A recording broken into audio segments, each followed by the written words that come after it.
I'm here to talk to you about limes. We take for granted these very humble citrus fruit, but they're extremely important.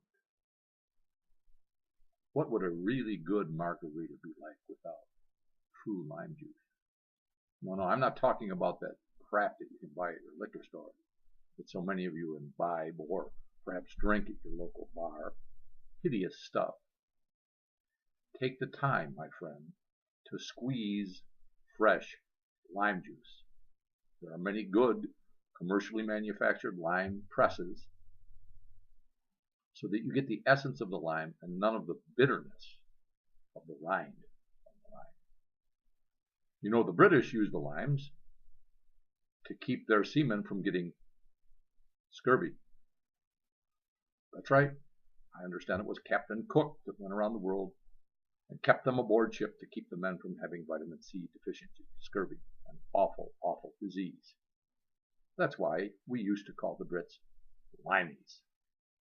But again, back to the margarita. Find a good recipe in a drink mix book. Get some good tequila. Squeeze the limes fresh yourself. Put a little salt on them, and you will have an alcoholic drink that is second to none. Don't waste your time on that absolute dreadful stuff that is packaged by the manufacturers. You know, I've talked about capitalism, and I've talked about the great things that capitalism brings. Well, pre-mixed margarita mix is not one of the better things that capitalism has brought us. Nothing can be improved upon than nature's wonderful wine. You know, also, in much of island cookery and cookery from Mexico, limes are used to tenderize meat or give a tart, piquant taste to fish, seafood, or meats. Absolutely delicious.